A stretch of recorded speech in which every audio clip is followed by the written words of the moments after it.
اللہ کے وہ بندے جن کا ذکر اللہ رب العزت نے یہاں اس آیہ مبارکہ میں کیا ہے، ان کے بارے میں اللہ فرماتا ہے وَيُطْعِمُونَ الطَّعَامَ، وہ ایسے بندے ہیں، وہ ایسے لوگ ہیں، وہ ایسے مقربین ہیں، وہ ایسے صالحین ہیں جو کھانا کھلاتے ہیں، جو طعام کھلاتے ہیں یتیموں کو، مسکینوں کو اور قیدیوں کو۔ یہ اللہ رب العزت نے ان کی شان کو، ان کی عظمت کو بیان کیا کہ ان کی یہ عظمت ہے، ان کی یہ شان ہے کہ وہ میرے بندے ہیں، میری محبت کی وجہ سے وہ کبھی یتیموں کو کھانا کھلا رہے ہوتے ہیں، میری محبت کی وجہ سے کبھی وہ مسکینوں کو کھانا کھلا رہے ہوتے ہیں اور کبھی وہ قیدیوں کو کھانا کھلا رہے ہوتے ہیں۔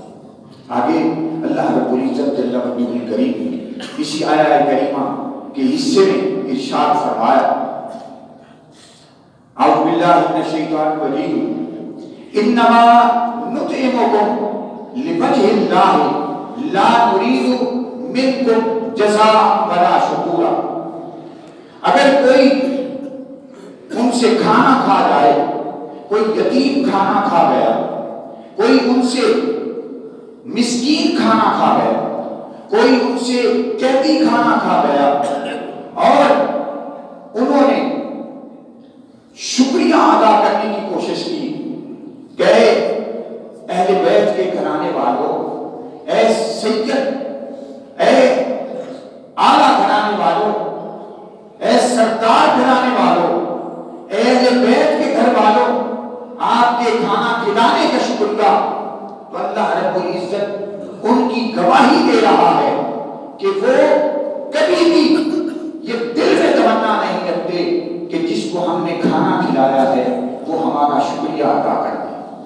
وہ دل کے اندر ایک لمحے کے لیے بھی، ایک سیکنڈ کے لیے بھی، ایک ساتھ کے لیے بھی، ایک وقت کے لیے بھی وہ خیال پیدا نہیں کرتے کہ ہم نے ان کو کھانا کھلایا ہے، یہ ہمارا شکریہ بھی ادا نہیں کرتے، ایسا نہیں سوچتے، بلکہ اللہ گواہی دے رہا ہے انما نطعمکم لوجہ اللہ لا نرید منکم جزاء ولا شکورا۔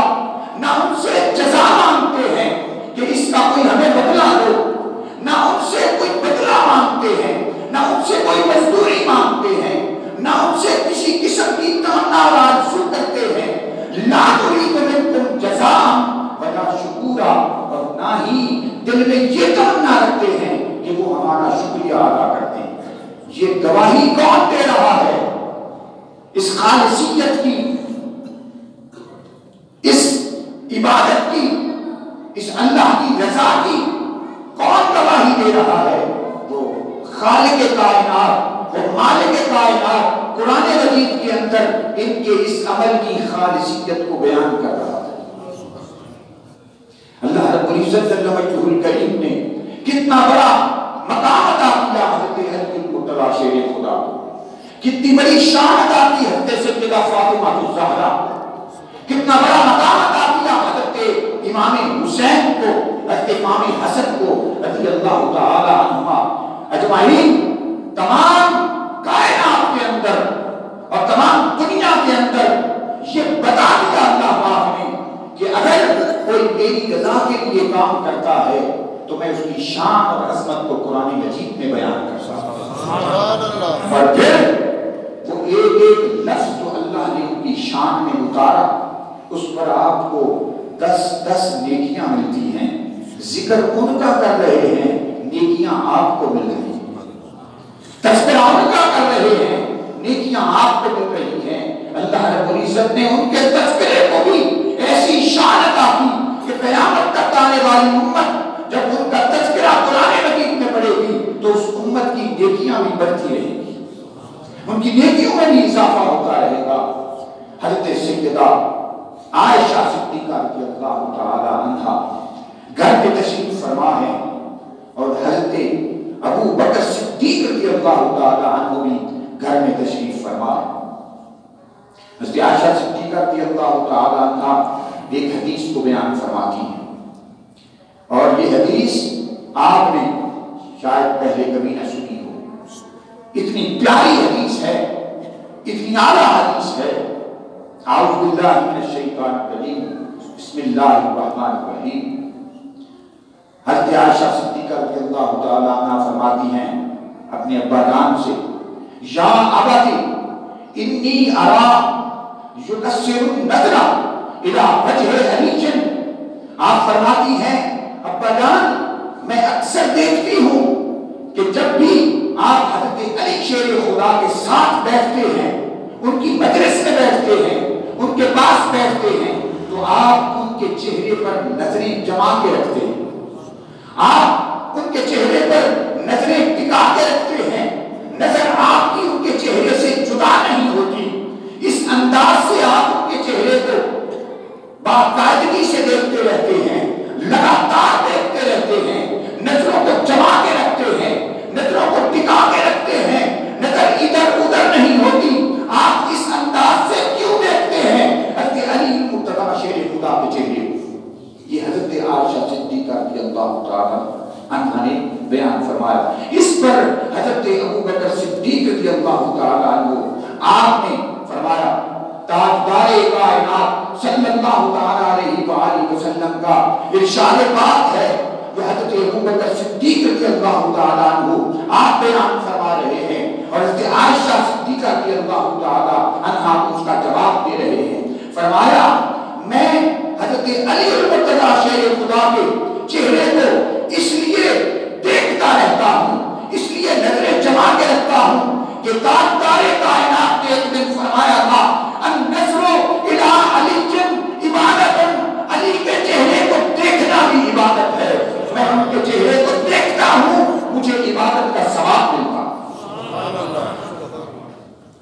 دوسری حدیث حضرت ابو بکر صدیق رضی اللہ تعالیٰ عنہ نے بیان فرمایا، آپ نے فرمایا تاجدار کائنات صلی اللہ تعالیٰ علیہ وآلہ وسلم نے ارشاد فرمایا کہ اگر کوئی علی المرتضیٰ شیر خدا کے چہرے کو نہ دیکھ سکے، اگر کوئی آپ کے چہرے پر نظر نہ ڈال سکے، اس کو موقع نہ ملا ہو، اس کو وقت نہ ملا ہو، اور حضرت علی شیر خدا کو نہ دیکھ سکا ہو، تو پھر اس کو کیا ثواب ملے گا، وہ ثواب کیسے حاصل کرے گا؟ فرمایا تاجدار کائنات صلی اللہ علیہ وآلہ وسلم آپ نے فرمایا کہ اگر کوئی حضرت علی کے چہرے کو نہ دیکھ سکے، فرمایا النظر الی علی عبادت، علی کو دیکھ لینا بھی عبادت ہے۔ یعنی اگر علی جا رہے ہیں، ان کی پشت پر بھی کسی کی نظر پڑ گئی، اس کو بھی عبادت کا ثواب دیا جائے۔ ان کی پشت پر نظر پڑ گئی، ان کے ہاتھوں پر، ان کے کندھوں پر، ان کے جسم اطہر پر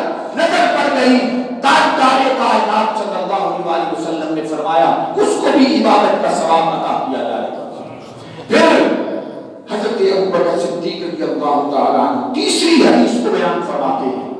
آپ فرماتے ہیں کہ آقا انعامدار تاجدار کائنات صلی اللہ علیہ وسلم نے ارشاد فرمایا کہ اگر کوئی شخص حضرت علی المرتضیٰ شیر خدا کے زمانے کو نہ پا سکے، آپ کے زمانے میں وہ پیدا نہیں ہوا، آپ کے زمانے میں وہ موجود نہیں تھا، وہ آپ کو دیکھ نہ سکا، آپ کے چہرے کی زیارت نہ کر سکا، آپ کے جسم مقدس کو نہ دیکھ سکا، پھر اس کے لیے ثواب کیسے ہوگا؟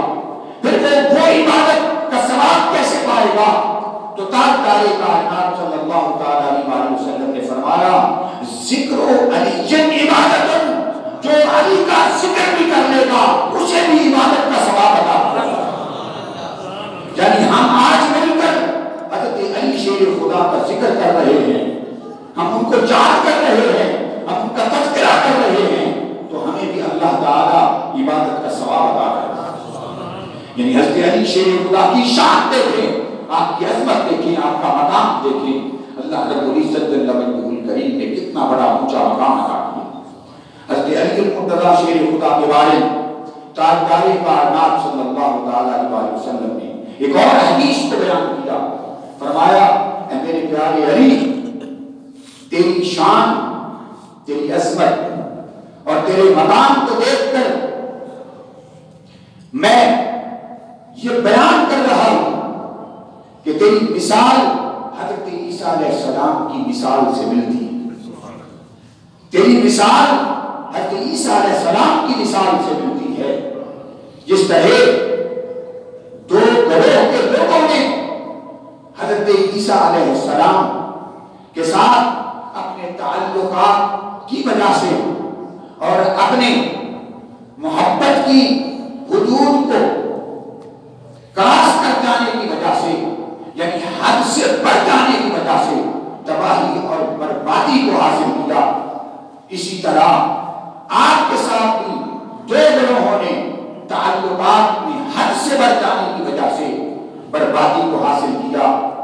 وہ لوگ جو حضرت عیسیٰ علیہ السلام کے زمانے میں تھے اور حضرت عیسیٰ علیہ السلام سے محبت کرتے تھے، حضرت عیسیٰ علیہ السلام سے پیار کرتے تھے، مگر وہ پیار میں حد سے بڑھ گئے، محبت میں حد سے بڑھ گئے، اور انہوں نے اس محبت میں آ کے حضرت عیسیٰ علیہ السلام کو خدا کا بیٹا بنا دیا. یعنی محبت میں اتنا بڑھ گئے، حضرت عیسیٰ علیہ السلام کی شانوں کو دیکھ کر، آپ کی عظمت کو دیکھ کر، آپ کے مقام کو دیکھ کر انہوں نے حضرت عیسیٰ علیہ السلام کو خدا کا بیٹا بنا دیا. وہ بھی برباد ہو گئے. اور وہ یہود جنہوں نے حضرت عیسیٰ علیہ السلام کے ساتھ بغض کیا، حضرت عیسیٰ علیہ السلام کے ساتھ کینہ کیا، آپ کے قتل کے در پے ہو گئے اور آپ کی والدہ ماجدہ پر تہمت لگائی، وہ یہود بھی برباد ہو گئے. یعنی دونوں گروہ کے لوگ جو تھے وہ برباد ہو گئے. ایک محبت کرنے کی وجہ سے برباد ہوئے جو محبت میں حد سے بڑھ گئے، اور ایک بغض کی وجہ سے برباد ہو گئے. اور فرمایا ہے میرے پیارے علی، آپ کے ساتھ بھی دو گروہ ایسے ہوں گے، ان کے لوگ جو ہوں گے وہ برباد ہو جائیں گے، ایک محبت کی وجہ سے اور ایک بغض کی وجہ سے. وہ محبت میں جو حضرت علی سے محبت کریں گے اور حضرت علی سے پیار کریں گے، مگر وہ حد سے بڑھ جائیں گے. پیار کرتے ہوئے حضرت علی کو خدا اور الہ کہنا شروع کر دیں گے، حضرت علی کو رب کہنا شروع کر دیں گے. وہ لوگ بھی تباہ و برباد ہو جائیں گے، اور وہ لوگ جو حضرت علی سے بغض کریں گے، حضرت علی سے کینہ کریں گے، حضرت علی سے عداوت کریں گے، حضرت علی شیر خدا سے دشمنی کریں گے، وہ لوگ بھی برباد ہو جائیں گے. آپ نے فرمایا بسم اللہ الرحمن الرحیم من مات علی بغض آل محمد مات کافرا. جو اہل بیت اطہار اور آل پاک رسول کے ساتھ بغض کریں گے وہ کافر ہو کر مریں گے، ان کے سینے میں ایمان نہیں رہے گا بغض اہل بیت کی وجہ سے. حضرت آقا انعامدار کی اہل بیت سے وہ بغض رکھتے ہوں گے تو اللہ تعالیٰ ان سے ایمان چھین لے گا اس بغض کی وجہ سے، اس کینے اور ندورت کی وجہ سے. جب انہیں موت آئے گی تو ان کے سینے میں ایمان نہیں رہے گا. کیوں؟ اس لیے کہ لیکن وہ اہل بیت سے بغض رکھتے تھے۔ حضور تاجدار کائنات صلی اللہ تعالیٰ علیہ وآلہ وسلم کے اس پیارے غلام اور پیارے صحابی کا مرتبہ دیکھیے، انما نطعمکم لوجہ اللہ لا نرید منکم جزاء ولا شکورا، جن کی خالصیت کی گواہی رب دیتا ہے، جن کی عمل کی خالصیت کی گواہی رب دے رہا ہے کہ علی المرتضیٰ شیر خدا ایسا خالص عمل کرتے ہیں جس کے اندر ملاوٹ نہیں ہوتی، جو کسی کو دکھانے کے لیے نہیں ہوتا، ان کا عمل جو ہے وہ دنیا کی چاہت کے لیے نہیں، دنیا کی تمنا کے لیے نہیں، دنیا کی آرزو کے لیے نہیں، وہ کسی کو دکھانے کے لیے عمل نہیں کرتے، لیکن لوجہ اللہ، وہ اللہ کے چہرے کو تکنے کے لیے عمل کرتے ہیں، اللہ کے چہرے کی زیارت کے لیے عمل کرتے ہیں۔ یہ حضرت علی المرتضیٰ شیر خدا کی شان ہے۔ تاجدار کائنات صلی اللہ علیہ وآلہ وسلم کے اس پیارے صحابی کا ایک واقعہ جو اللہ کی خالصیت پر دلیل ہے، وہ آپ نے سنا ہوگا اور آپ نے اس پر غور کیا ہوگا کہ حضرت علی المرتضیٰ شیر خدا کا ایک دفعہ ایک کافر سے مقابلہ ہو گیا۔ اس کافر کو حضرت علی المرتضیٰ شیر خدا نے زمین پر گرا دیا اور آپ اس کے سینے پر چڑھ گئے اور آپ نے تلوار نکال کر اس کا سر تن سے جدا کرنا چاہا۔ اتنے میں اس شخص نے بغض کی وجہ سے، کینے اور کدورت کی وجہ سے آپ کے چہرے پر تھوک دیا۔ یہ غصہ دلایا۔ کیوں غصہ دلایا؟ اس لیے کہ غصہ دلانے سے انسان جلدی اس عمل پر تیار ہو جاتا ہے جس عمل میں وہ دیر کر رہا ہوتا ہے، اور ایسے کرنے میں جب موت کا انسان کو خوف ہوتا ہے تو بعض لوگ جو بعض موت دینے والے، قتل کرنے والے لوگ ہوتے ہیں، وہ سزا اس طرح دیتے ہیں کہ اسے سسکا کر، ترسا کر، تکلیف دے کر اسے مارتے ہیں۔ کبھی اس کی آنکھیں نکالتے ہیں، کبھی اس کے کان کاٹتے ہیں، کبھی اس کی ناک کاٹتے ہیں، کبھی اس کے ہاتھ کاٹتے ہیں، انگلیاں کاٹتے ہیں، یعنی بڑی تکلیف دے موت اس کو دیتے ہیں۔ لیکن اگر کسی کو غصہ آ جائے تو وہ غصے میں آ کر جلدی سے اس کا گلا کاٹ دیتا ہے۔ اس کافر نے بھی ایسے کیا۔ حضرت علی المرتضیٰ شیر خدا کے چہرے پہ تھوکا کہ یہ جلدی سے میری گردن کاٹ دیں، مجھے تکلیف کے ساتھ موت میں مبتلا نہ کریں۔ لیکن اس کو یہ نہیں پتا تھا کہ یہ اللہ کے پیارے رسول کے خانوادہ رسول کے وہ چشم و چراغ ہیں، یہ اہل بیت کے وہ چشم و چراغ ہیں کہ جنہوں نے کام کرنا ہے تو اللہ کی رضا کے لیے کرنا ہے، جنہوں نے عمل کرنا ہے تو اللہ کی رضا کے لیے کرنا ہے۔ اگر ان کے سینے میں ذرہ برابر بھی اپنی ذات کا خیال آ گیا تو انہوں نے اس عمل کو انجام نہیں دینا۔ حضرت علی المرتضیٰ شیر خدا نے اس کو قتل کرنے کی بجائے اسے چھوڑ دیا اور پھر اس کو معاف کر دیا۔ اس نے پوچھا حیران ہو کر، اے علی شیر خدا، آپ نے مجھ پر قبضہ کر لیا تھا، حاوی ہو گئے تھے، اب مجھے آپ قتل کر سکتے تھے، میرا جو سر ہے وہ تن سے جدا کر سکتے تھے، لیکن اس عالم میں نے ایک مزید آپ کو تکلیف پہنچائی کہ آپ کے چہرہ انور پر میں نے تھوک دیا۔ مگر عجیب ہے کہ آپ نے مجھے قتل کرنے کی بجائے مجھے چھوڑ بھی دیا، مجھے معاف بھی کر دیا۔ آپ نے فرمایا ہم اللہ کی رضا کے لیے لڑتے ہیں، اللہ کی رسول کے لیے لڑتے ہیں، ہم اپنی ذات کے لیے نہیں لڑتے۔ ہم مسلمان ہیں، کوئی عمل ہمارا اپنی ذات کے لیے نہیں ہوتا، اللہ اور اس کے رسول کی رضا کے لیے ہوتا ہے۔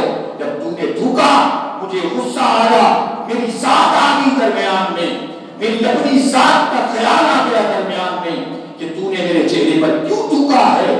اس لیے جب ذات آ گئی میں نے آپ کو معاف بھی کر دیا، آپ کو چھوڑ بھی دیا۔ کسی اور موقع پر جب آپ کا میرا مقابلہ ہوگا پھر اللہ کی رضا کا مقابلہ ہوگا۔ ابھی اس وقت میری ذات درمیان میں ہے، میں آپ کو معاف بھی کرتا ہوں، آپ کو چھوڑ بھی دیتا ہوں۔ اس پر اس نے عرض کیا اے علی اب مجھے پہچان آئی ہے کہ مسلمانوں کا خدا کیسا ہے، ان کا رسول کیسا ہے، ان کی شان اور عظمت کی اب مجھے سمجھ آئی ہے۔ اس لیے اب میں چاہتا ہوں کہ مجھے بھی کلمہ پڑھا کر دائرہ اسلام میں داخل کر دیجیے، یعنی وہ کلمہ جو تلوار نہ پڑھا سکی، جو قتل نہ پڑھا سکا، جو اس کو گرانا نہ پڑھا سکا، وہ معاف کر دینا اس کو کلمہ پڑھا گیا، اور معاف کر دینا اس کو دائرہ اسلام میں داخل کر گیا۔ یعنی نرمی اور اخلاص کے ساتھ، محبت اور پیار کے ساتھ اگر آپ کسی کو معاف کر دیتے ہیں اللہ اس کی رضا کی خاطر، تو اللہ تعالیٰ اسے کلمہ پڑھنے کی بھی توفیق عطا فرما دیتا ہے۔ یہ شان اور عظمت حضرت علی المرتضیٰ شیر خدا کو اللہ رب العزت نے عطا فرمائی کہ ان کا کوئی کام بھی اللہ کی رضا کے بغیر نہیں ہوتا تھا۔ تو دعا کریں کہ اللہ تعالیٰ نے جو ہم ان سے محبت کرتے ہیں، جو ہم ان سے پیار کرتے ہیں، ان کے نقش قدم پر بھی چلیں، ہم بھی ہر کام اللہ کی رضا کے لیے کریں۔ جب ایک قدم اٹھائیں تو اللہ کی رضا کے لیے، ہاتھ اٹھائیں تو اللہ کی رضا کے لیے، نگاہ اٹھائیں تو اللہ کی رضا کے لیے، کلام کریں تو اللہ کی رضا کے لیے، کسی کی سماعت کریں تو اللہ کی رضا کے لیے۔ اس سے آپ کو بڑے فائدے ہوں گے۔ جب آپ ہر کام اللہ کی رضا کے لیے کرنے کی نیت کر لیں گے تو آپ سے کوئی گناہ سرزد نہیں ہوگا۔ آپ کام اللہ کی رضا کے لیے استعمال کریں گے تو اس سے آپ بد کلامی نہیں سنیں گے، غیبت نہیں سنیں گے، گانے باجے نہیں سنیں گے، اور اگر آپ نگاہ اللہ کی رضا کے لیے اٹھائیں گے تو آپ بد نظری نہیں کریں گے، کسی غیر محرم پر آپ کی نگاہ نہیں اٹھے گی، اسی طرح آپ کے ہاتھ بھی محفوظ ہو جائیں گے، آپ کے قدم بھی محفوظ ہو جائیں گے، اور اللہ کی رضا بھی نصیب ہو جائے گی۔ دعا کریں اللہ تعالیٰ ہم سب کو سیدنا علی المرتضیٰ شیر خدا رضی اللہ تعالیٰ عنہ کے نقش قدم پر چلنے کی توفیق عطا فرمائے۔ اللہ کو دعوانا الحمدللہ رب العالمین۔